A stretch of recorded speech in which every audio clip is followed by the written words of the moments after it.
Block elements. S block elements में आपके दो ग्रुप होते हैं, first A group and second A group, जिसमें से फर्स्ट ए ग्रुप के एलिमेंट्स को आप एल्कली मेटल्स कहते हो और जो आपका सेकंड ए ग्रुप होता है उसे आप एल्कलाइन अर्थ मेटल्स कहते हो। तो अगर किसी भी एलिमेंट्स का आप जब इलेक्ट्रॉनिक कॉन्फ़िगरेशन बनाते हो और उसमें जो लास्ट इलेक्ट्रॉन होता है वो अगर आपके एस ऑर्बिटल में जाए तो उसे आप कहते हो एस ब्लॉक एलिमेंट। ठीक है, so the last electron enters in the S orbital is called S block element. अब इसमें अगर एक इलेक्ट्रॉन एस ऑर्बिटल में जाए तो उसे आप कहते हो एल्कली मेटल्स, जो कि आपके ग्रुप 1 में रखे जाते हैं। और अगर दो इलेक्ट्रॉन यानी कि लास्ट दो electron 2 electrons enter into the S orbital, they are called alkaline earth metals. जैसा कि आप यहाँ पर देख सकते हो लेफ्ट में यहाँ पर ग्रुप 1 और ग्रुप 2 से दिखाते हैं। ठीक है, तो ये आपका क्या है, एस ब्लॉक। अच्छा, अब तो आपको ये ध्यान रखना है कि फर्स्ट ग्रुप को क्या कहा जाता है, एल्कली मेटल्स, और सेकंड ग्रुप को क्या कहा जाता है, एल्कलाइन अर्थ मेटल्स। तो फर्स्ट ए ग्रुप की अगर हम बात करते हैं तो कौन कौन से एलिमेंट यहाँ पर हैं, hydrogen, lithium, sodium, potassium, rubidium, caesium, francium, ये आपके फर्स्ट ग्रुप में है। जबकि सेकेंड ग्रुप में कौन कौन से हैं आपके, beryllium, magnesium, calcium, strontium, barium and radium. So you should learn the symbols also. Now talking about the occurrence, यानी कि ये आपके नेचर में किस स्टेट में मिलते हैं, तो क्योंकि ये बहुत ही रिएक्टिव होते हैं तो ये आपके कंबाइंड स्टेट में मिलते हैं, कभी ये फ्री स्टेट में नहीं मिलते। तो जो आपका इसका मेन अबंडेंस देखा जाए तो अर्थ क्रस्ट में मिल जाता है ये। ठीक है, जिसमें से आपके लिथियम सिलिकेट्स के फॉर्म में मिलते हैं, जबकि आपके जो सोडियम और पोटेशियम हैं वो क्लोराइड्स फॉर्म करते हैं। तो ये आपके कौन कौन से सिलिकेट्स फॉर्म करते हैं, जैसे कि लिथियम है स्पोड्यूमीन के फॉर्म में, लेपिडोलाइट, ठीक है, ये इस फॉर्म में मिलता है। जबकि Na यानी सोडियम रॉक सॉल्ट के फॉर्म में, चिली सॉल्ट पीटर के फॉर्म में, और बोरैक्स Na2B4O7.10H2O इसके फॉर्म में ये अर्थ क्रस्ट में मिलता है। पोटेशियम का कौन कौन सा होगा सॉल्ट, पोटेशियम का होगा सिल्वीन, और it is also known as sylvite. KCl के लिए होगा कार्नेलाइट। ठीक है, तो इन सारे ओर्स के फॉर्म में ये मिलते हैं। अब इलेक्ट्रॉनिक कॉन्फ़िगरेशन देखते हैं। तो इलेक्ट्रॉनिक कॉन्फ़िगरेशन लिथियम का देखिए, लिथियम 3 एटॉमिक नंबर रखता है, जिसे आप 1s2 2s1 इस तरीके से आप इसे इलेक्ट्रॉनिक कॉन्फ़िगरेशन देंगे। इसी तरीके से आपके बाकी के एलिमेंट्स के कॉन्फ़िगरेशन रहेंगे। नाउ एटॉमिक रेडियाई और आयनिक रेडियाई का इसका हम देखते हैं ट्रेंड। और जितने भी आपके एल्कली मेटल्स होते हैं इनकी एटॉमिक रेडियाई या आयनिक रेडियाई सबसे बड़ी होती है पीरियड में। ठीक है, जो उनके जो करस्पॉन्ड क्या कहेंगे आप, रेस्पेक्टिव पीरियड्स होते हैं। जैसे सेकेंड पीरियड है तो यहाँ पर आपका लिथियम का साइज़ जो है वो सबसे बड़ा होगा इसके कंपेयर में। बाकी के जो आगे एलिमेंट इस पीरियड में है, सेकेंड पीरियड में सबसे बड़ा साइज़ लिथियम का। फिर थर्ड पीरियड में आपका सोडियम का साइज़ सबसे बड़ा होगा बाकी के अदर एलिमेंट्स के कंपेयर में।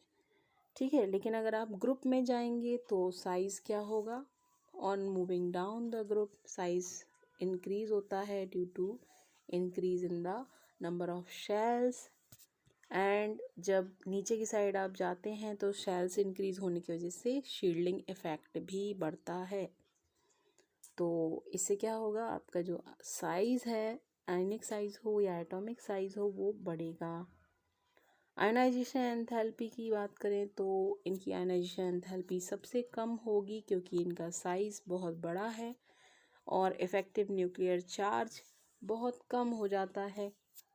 इसलिए इनकी फर्स्ट आयनाइजेशन एनर्जी क्या होती है, बहुत लो होती है। लेकिन अगर आप इनकी एक और इलेक्ट्रॉन निकालते हैं तो सेकेंड आयनाइजेशन एनर्जी का जो वैल्यू होता है वो बहुत ज़्यादा हाई होता है, क्योंकि जो एल्कली मेटल्स होते हैं आफ्टर लूजिंग वन इलेक्ट्रॉन ये अपना एक इनर्ट गैस कॉन्फ़िगरेशन अचीव कर लेते हैं, यानी सेटिस्फाई हो जाते हैं, ऑक्टेट कंप्लीट कर लेते हैं। अब ऑक्टेट कंप्लीट कर लेंगे इसका मतलब स्टेबल हो गए। अब उसमें से अगर आप सेकंड इलेक्ट्रॉन निकालने जाओगे तो अब आप इसका मतलब एक स्टेबल कॉन्फ़िगरेशन को डिस्टर्ब कर रहे हो, ठीक है। तो स्टेबल कॉन्फ़िगरेशन को आप अगर डिस्टर्ब करोगे तो फिर आपको ज़्यादा एनर्जी देनी पड़ेगी, तो आपकी जो सेकेंड आयनाइजेशन एनर्जी है वो क्या हो जाएगी, high. Now talking about reaction with air, तो एयर यानी कि ऑक्सीजन की प्रेजेंस, तो ऑक्सीजन की प्रेजेंस में ये आपके M2O टाइप के ऑक्साइड फॉर्म करते हैं, लाइक लिथियम ऑक्सीजन के साथ रिएक्शन करके Li2O फॉर्म कर रहा है, सोडियम Na2O फॉर्म कर रहा है, ठीक है। अच्छा, सोडियम आपका परऑक्साइड की भी फॉर्म में ये आपका ऑक्साइड फॉर्म करता है, जबकि आपका रुबीडियम सुपर ऑक्साइड भी फॉर्म करता है। तो आपको ये कंक्लूजन निकला कि जितने आपके एल्कली मेटल्स हैं वो ऑक्साइड, परऑक्साइड और सुपर ऑक्साइड तीनों ही फॉर्म करते हैं। Now reaction with air water, तो वाटर के साथ में रिएक्शन करेंगे, विगरसली रिएक्ट करते हैं और हाइड्रोक्साइड्स फॉर्म करेंगे, साथ में हाइड्रोजन गैस लिबरेट करेंगे। ये आपकी जनरल रिएक्शन है, ठीक है।